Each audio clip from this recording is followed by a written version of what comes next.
안녕하십니까. 지금부터 금강경 제32 가르침 강수를 시작하겠습니다. 이 가르침의 제목은 열애의 30 이상을 관하여도 열애를 볼 수가 없다라고 붙였습니다. 먼저 경전의 내용부터 알아보겠습니다. 수보리 의우나 가히 30 이상 관열애부. 수보리가 어떻게 생각하느냐? 거룩한 외형의 모습인 32가지 형성으로 열애를 볼 수 있다고 하지 않겠느냐. 수보리언 여시여시 230 이상 관열애. 수보리가 대답하였습니다. 그렇습니다. 부처님의 거룩하신 외형의 모습인 32가지 형성으로 열애를 볼 수 있습니다. 불은 수보리, 부처님께서 수보리에게 말씀하셨습니다. 약이 30 이상 관열애자 전륜성왕 즉시열애. 만약 열애의 거룩한 모습인 32가지 형성으로 열애를 볼 수 있다면 전륜성왕도 열애라고 해야 할 것이다. 계속해서 경전 내용 살펴보겠습니다. 수보리 백불은 세존, 여하해불소설의 불응이 30 이상 관열애. 수보리가 부처님께 여쭈어 말씀드렸습니다. 세존이시여, 제가 부처님께서 말씀하시는 바의 의미를 이해하기로는 당연히 부처님의 거룩하신 외형 모습인 32가지 형상으로는 열애를 볼 수가 없습니다. 이시세존 이설계언. 그때 부처님께서 개송의 말씀을 설하셨습니다. 약이색견나 이엄성구와 시인행사도 불능견열에 만약 외형의 형상으로서 나를 보려고 하거나 음성으로서 나를 구하려고 한다면 이 사람은 바르지 못한 삿땡기를 가는 것이라서 능히 열애를 볼 수가 없다. 이 가르침에서 부처님의 거룩하신 30 이상의 외형의 모습으로는 열애를 찾을 수가 없으며 외형의 모습으로 부처를 찾는다는 것은 바른 가르침이 아닌 삿된 가르침이라고 강조하십니다.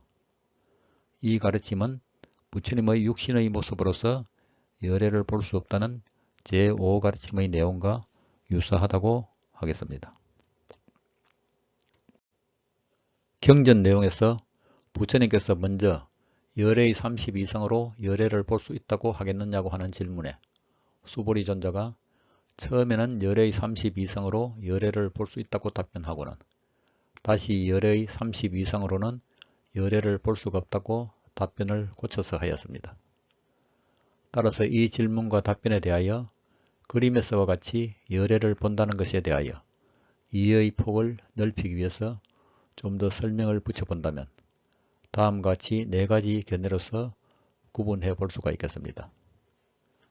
이 그림에서 오른쪽 위에 해당하는 1은 열애의 부족한 30 이상으로서 열애를 볼 수 있다는 의미를 나타내었고 오른쪽 아래의 2는 열애의 부족한 30 이상으로는 열애를 볼 수 없다는 내용을 표기하였으며 그리고 왼쪽 아래의 3은 열애의 부족하지 않은 30 이상으로는 열애를 볼 수가 없다는 의미를 나타내었고 왼쪽 위의 4는 열애의 부족하지 않은 30 이상으로도 열애를 볼 수가 있다는 견해를 유추하여 도식해 보았습니다. 이 도식에서 볼 수 있듯이 4가지 견해 중 어떠한 견해를 가지더라도 열애를 볼 수가 없다고 할 수 있습니다. 우리의 일반적인 생각으로는 이 4가지 견해를 제외하고는 다른 견해가 있을 수 없다고 할 수 있을 것입니다. 그러면 어떻게 해야 열애를 볼 수 있느냐고 한다면 그것은 위의 4가지 견해를 뛰어넘어 그것을 모두 버리고 어떠한 견해에도 집착하지 않는 상태라야 열애를 본다고 할 수 있습니다. 이것이 우리가 일반적으로 알고 있는 견해에 대한 생각과 다르다고 할 수 있겠습니다. 만약 이 도식에서 한 가지 견해를 가지게 되면 그것은 곧 그 견해에 집착한다는 의미가 된다는 것입니다. 그러면 견해가 없다면 아무 생각이 없는 상태라고 여길 수 있을지도 모르겠지만 이 가르침에서는 그러지가 않습니다. 바로 모든 견해를 뛰어넘어 어떤 견해에도 집착하지 않음을 일러 바른 견해를 가졌다고 하는 것입니다. 우리 주변을 살펴본다면 견해가 아주 다양하다는 것을 알 수 있을 것입니다. 사람들이 모이게 되면 대개는 대화 중에 어떤 견해를 내놓고는 자연스럽게 각자의 견해에 대한 주장을 강조하는 경향이 있습니다. 그러다가 자신의 견해와 다른 견해를 내세우면 서로 비난하면서 자신의 주장을 굽히지 않고 의견이 상충되는 경우가 있으며 그것이 심하면 서로 갈등을 일으키기도 합니다. 이것은 서로의 견해에 대한 존중하는 마음과 이해의 부족에서 비롯되었다고 할 수 있으며 이는 바람직하다고 할 수가 없습니다. 우리는 자신만의 주장을 내세우지 말고 상대방의 견해도 인정해주면서 서로 다투지 않는 길이 좋은 방법이라고 생각합니다. 왜냐하면 견해로 인하여 서로 다투는 일이야말로 참으로 어리석은 행위이기 때문입니다. 그리고 진정한 수행자라면 불필요한 견해를 낼 필요가 없으며 다른 사람들의 견해에 말려들거나 관련해서도 안 된다는 것을 알고 실천하는 것이 바람직하다고 생각합니다.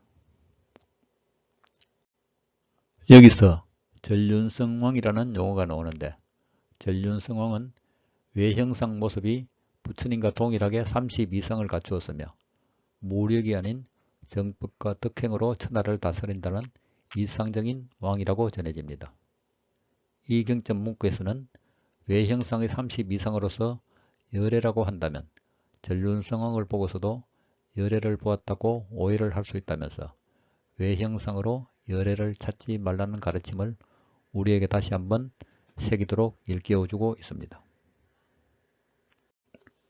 앞의 경전에서 쓰여진 야기색교나 이엄성구와 시인행사도 불능견열애라는 이 사국에는 제5가르침에 나오는 범소유상, 계시여망, 약견재상비상, 적견열애라는 사국의 가르침과 같은 의미의 다른 표현이라고 할 수 있겠습니다.